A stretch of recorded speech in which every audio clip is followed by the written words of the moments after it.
Kulttuuri.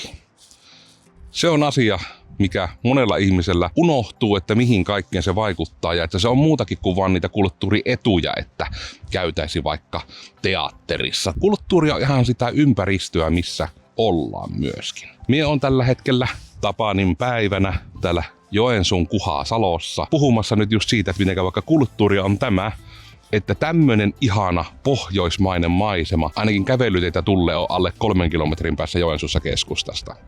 Mun mielestä on ihan todella siisti paikka. Mä todella tykkään, millainen tää on ulkoasultaan. Ja mä myös tykkään siitä, että tänne on kiva tulla koiran kanssa tälle aikasi aamulla. Kello on nytten siis 6.30. Täällä ei ole vielä porukkaa, niin täällä saa ihan rauhassa olla. Ja nyt näköjään alkaa tulemaan se tilanne, että täällä alkaa vähän niin kuin jo jotakin valoa tuolta tulemaan. Vaikka vielä parkkipaikalla ja tuolla metässä niin oli aika pilkkopimeitä. Mulla oli vaan tämä Kassien Petteri Punakuono täällä minun johdattamassa. Mutta tätä ei ole kaikilla. Ja täällä on toki myös kylmä. Täällä on nyt jotain miinusasteita tälläkin hetkellä, mutta meillähän kun on tämä suomalainen sisu meidän kulttuurissa, niin ei tunnu missään. Myöskin se, että minulla on kovat toppavaatteet päällä, voi vaikuttaa asiaan. Monelle, joka tulisi tänne muusta kulttuurista, tämä takana niin näkyvä maisema voisi olla niinku ihan erittäin vaikuttava. Mutta nyt niinku periaatteessa minulle tämä on tämmönen maisema, mikä on tässä Joensuun keskustan lieppeillä. Tämmöistä tiellä vaan on. Ja meidät on kulttuuri vaan opettanut siihen, että meillä on tämmöistä. Siksi sitä sisusta varmaan puhuttaankin, koska monellehän tämä voisi olla vaikka vähän synkkäkin ympäristö. Ja joo, siihen kulttuuriin kuuluu myös paljon muita juttuja tietysti. Osa 1. Makeiset.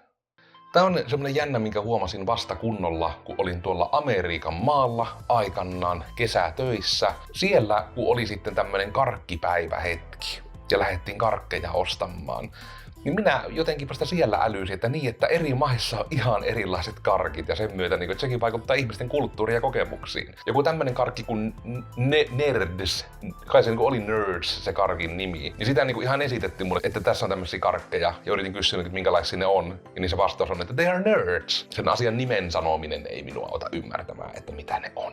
Mie en tiedä mitä ne on. Mutta vastaavasti ei heillekään myös ollut mitään lauantai-pusseja.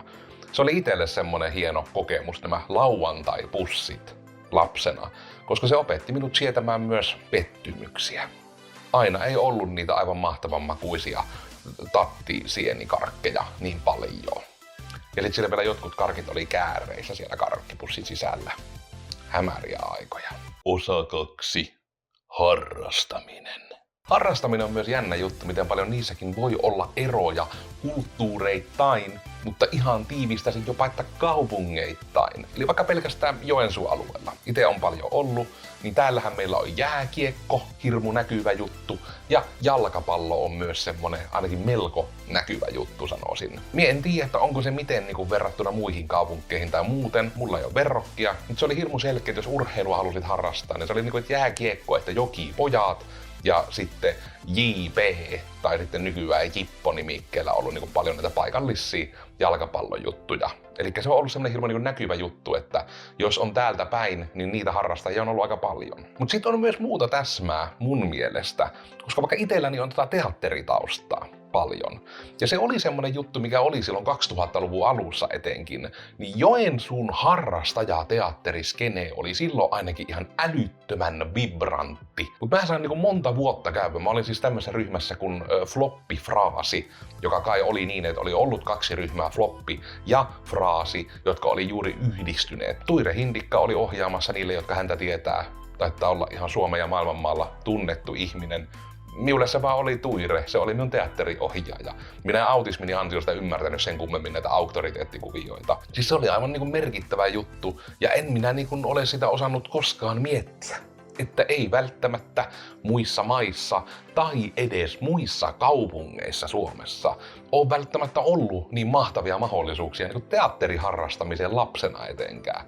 Mä oon oppinut ihan todella paljon sitä itse ilmaisua teatteriansiosta ja on todella kiitollinen, että teatterin aikanaan löysin. Se ei silti käy kieltäminen, että ei se ole kaikille sekään harrastuksena, eikä sitä kaikki välttämättä olisi osannut ehtiäkään. Se oli itselle semmoinen merkittävä juttu, ja se oli mahdollista sen takia, missä minä periaatteessa ajallisesti että sijainnillisesti satuin olemaan siinä vaiheessa elämää. Osa 3. Piirretyt. Suluissa anime. Piirretyt on monelle ainakin ysäri lapselle ollut semmonen aika siisti juttu minun mielestä Suomessa. Meillä kuitenkin oli just vaikka Myyrä oli semmonen, mikä tulee mieleen, mikä taitaa tsekkiläinen piirretty olla, mutta se oli aika kova juttu aikanaan Suomessa. Sub-TV:llä oli paljon myös semmosia piirrettyjä aikanaan. Ja siellä tietysti myös tuli animea todella paljon. Ja sitten tulee mieleen nämä tämmöiset Tabaluka-tyyppiset, josta vähän nousee mieleen nämä meidän mahtavat duppaukset täällä Suomessa. Ja sen kautta myös tietysti anime. Animehan oli siis semmonen, että mä itekin muistan vielä, kun Pokemonin ensimmäinen jakso tuli telkkarissa, niin just sinä aamuna minun piti lähteä Outokumppuun jalkapalloturnaukseen, sisäjalkapalloa pelaamaan. Voitettiin se turnaus by the way, joten siinä oli jotain hyvää ja joudun sitten Pokemonia alkaa katsomaan kakkosjaksosta eteenpäin. Mutta sehän oli täällä dupattu suomeksi. Ja Pokemonissa oli mun mielestä ihan todella hyvä duppi Suomessa. Sen sisarsarjassa niin sanotusti Digimonissa kuuluisasti ei ihan niin hyvä duppaus Suomessa, mutta silti minun mielestä Digimoni on ehkä vähän semmoinen poikkeus tähän sääntöön. Koska mun mielestä meillä oli ihan älyttömän hyvät duppaukset Suomessa pääpiirteissään. Joka oikeastaan mun mielestä aika hyvin segwayjaa myös tuohon seuraavaan aiheeseen. Osiopaikka 4. Käännökset. Mie tunnustan, mie on hirmu huono ihminen lukemaan, mie on hirmu vähän lukemista harrastanut. Syytän vaikka ADHDtani, afantasiaani, mutta ei ole ollut oikein semmonen juttu, mikä on iskenyt. Mut se vähän, minkä mie on lukenut, mun mielestä Suomessa on ihan todella hyvät käännökset. Niin kuin Harry Potterin muistan aikanaan. Tylypahka, Sieppi. Siis ihan mahtavia käännöksiä minun mielestä. Kaikki siinä ei tuntunut yhtään semmoiselta finglishiltä, ainakaan silloin kun niitä kirjoista nimenomaan luki. Vaan oli, ja just kun miettii Hogwarts, niin se on siis Tylypahka on malliesimerkki siitä, miten mahtavia käännöksiä Suomessa on tehty. Toinen on Lord of the Rings, eli toki mun esimerkit on vähän fantasiapohjaisia, mutta ne on 2 ainoita kirjasarjaa, mitkä minä olen suomeksi kokonaan lukenut. Justiinsa Örkit ja Klonkku ja kaikki. Mun mielestä ne käännökset oli aivan mahtavia. Ja se mahdollisti, että Suomessa on pystynyt fantasiaa nimenomaan lukemaan suomeksi ihan todella hyvin. Voin sanoa, että minun mielestä meidän kulttuurissa, vaikka nyt ei hirveästi dupata mitään live-näyteltyjä juttuja, ainakaan silleen, että se olisi tehty niin valtamedia mukaisesti, että se olisi televisiossa ja muuten näin järjestään. Mutta mun mielestä nimenomaan just tämmöiset käännökset yleisesti ihan todella hyviä. Osio 5. Elokuvat. Ja minun mielestä myös elokuvat, suomalaiset elokuvat, ihan nykyiset että ennen vanhaiset, niin minun mielestä niissä on jotenkin tosi hyvin semmoista suomalaista kulttuuria esitetty muutenkin.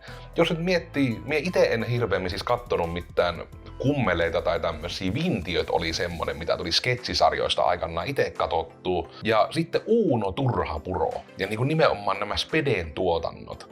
Niissä oli jotakin semmoista hyvin tietynlaista tunnistettavan suomalaista.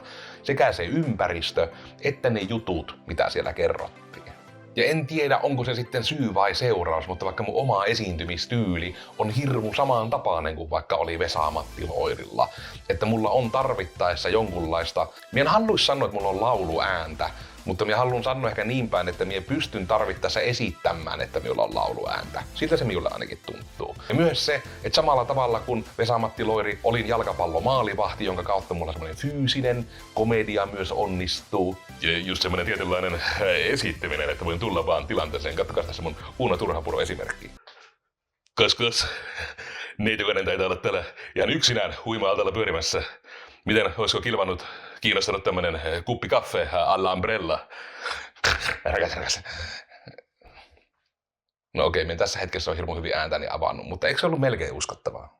Ja sitten tietysti myös tämmöiset tietynlaiset näyttelijät. Et kyllä ainakin siinä 2010 huudella, kun sä katoit suomalaisia elokuvia tai muuta, niin aika paljon siellä tämmöisiä Putouksen ykkös- ja kakkoskauden näyttelijöitä ja muita näkyy, että siellä on ne samat näyttelijät todella paljon. Siinä on syynsä myös se, että ne on todella hyviä näyttelijöitä. Niin kuin esimerkiksi Krista Kosonen. Herranen aika, kun ekan kerran näin hänet Putouksessa, niin mietin jo silleensä, että vau, siinäpä vasta Pimatsu. Ja mitä enemmän minä olen nähnyt häntä elokuvissa ja muissa, niin on niin kuin mun mielestä ihan todella vaikuttava näyttelijä ollut niin kuin ihan kaikessa, mitä olen nähnyt. Toki, minä en hänestä tiedä yhtään mitään ihmisenä. Minä en tiedä, minkälainen hän on, mutta mä haluaisin kuvitella, että ihmisestä monesti tämmöisiin roolihahmoihin ne jotain kaivavat myös itsestään, jonka myötä, hei, Krista Kosonen, jos ikinä näet tämän, lähetkö kanssani kahville? Kas. Meitäkö ne täytyy olla sillä ihan itsekseen videoita internetissä katsomassa. Kuppi kaffe, alla umbrella. Sä missaat jokaisen shotin, jota sä et ota. Näin sanoo Wayne Gretzkykin. Nyt on kokeiltu. Mutta tässä on niin joitakin tämmöisiä mun mielestä mielenkiintoisia täsmäjuttuja, mitä etenkin tämä Amerikan maan karkkilöydös jotenkin itselleni teki ekan kerran sen spesifin kokemukset niin, että se on minkälaisia vaikka karkkeja muita on lapsena syönyt, niitä niin itsestään selvänä monesti silloin pitää, ja miten se just kaikki tämmönen, mitä sä oot itse tottunut näkemään päivittäin, vaikuttaa siihen, minkälainen maailmankuva sinulla on. Onhan nämä niin kuin Suomeenkin kaikki niin kuin vuoden ajat ja muut todella semmonen, että kasvattaa sitä hiton sisua, kun sä oot niin kuin nykyajan nuorille ennen vanhaan siis ulkona oli oikeasti kylmä. Niin kuin ainakin 90-2000-luvulla niin joku -30 ei ollut yhtä ihmeellinen lämpötila talvipäivälle. Minun muistikuvan mukaan ainakaan. Että se oli kyllä, että joka talvi oli niitä viikkoja. Että siellä oli oikeasti kylmä siellä ulkona. Nyttenkin tuossa introssa pihalla herranen aika -4 ja minä oon toppahousuissa. Ja niin kuin nuo varusteet oli varattu sinne -20 alapuolelle meneviin lämpöihin siihen aikaan. Mutta hei, miettikäähän tämmöisiä asioita, kun lähdette tekemään vaikka ihan oletuksia tai ajatuksia siitä, mitenkä joku ihminen saattaa ajatella jostakin asioista, mistä sinä oot puhunut, tai ihan vain jostakin asioista, mitä sinä lähdet vaikka huolehtimaan, että onko se toinen ihminen hirmu loukkaantunut tai surullinen tai muuta. Sitä toisen ihmisen tunnetilaa, tuntematta se ihmisen historiaa, on hirmu vaikea kuvitella. Koska minä veikkaan, ja olen sen saanut elämässäni nähdä, ihmiset vaikka, jotka on katsoneet jotain, mikä se oli, joku Pekko, ja just se, ketkä on kahtoneet vaikka Kummelia ja tämmöisiä, niin ne on ihan erilaisia ihmisiä kuin vaikka minä, vaikka olisi Joensuussa hyökin kasvanneet ja asunneet. Niin se on hirmu mielenkiintoista, miten tämmöiset niin kuin historiikkikokemukset, miten ne vaikuttaa. Minä sain myös huomata, että joulun aikaan tuossa tuli Austin Powers-elokuvia pitkästä aikaa televisiossa ja katoin niitä ekan kerran sen jälkeen, kun niitä on julkaistu. Mä niin kuin vieläkin muistan hirveästi niitä juttuja ja ennen kaikkea niitä jotain lauluja sieltä, mitä siellä oli. Niin se on hirmu hauskaa huomata, että ne vaan on siellä takaraivossa. Ja semmosia kokemuksia niin suoraan sanoen häiritsevistä elokuvista ei ole muilla ihmisillä, jotka ei ole semmosia kokenut ja nähnyt. Mä en myöskään katso esimerkiksi itse kauhuelokuvia, joten mä oon hirmu erilainen ihminen kuin ne, jotka tykkäisit vaikka katsoa kauhua. Ei oleteta niitä juttuja muista ihmisistä, ja mä mielellään sultakin kuulisin jotain tämmösiä niin kuin määrittäviä nuoruuden tai muuten tämmösiä niin kuin kokemuksia, mitkä sinun mielestä on tehnyt sinusta enemmän sinut. Koska nämä on aina hirmu mielenkiintoisia itselle, että mitkä jutut siellä vaikuttaa. Mä näistä edellä mainituista aika hyvin jo maalasin mielestäni kuvan, minkälaisia juttuja mä oon vaikka nähnyt. Kyllä se animekin tuli ihan sieltä SubTV:n kautta ja kaikki nämä. Nyt sitten vähän muuta kautta myös animeen, mutta tämmösiä hei. Hirmu kuule on nyt jäsennetyt ajatukset, väliotsikoita ja kaikkea. Ei kun vaan paranee. Mutta hei, seuraavaan kertaan jo.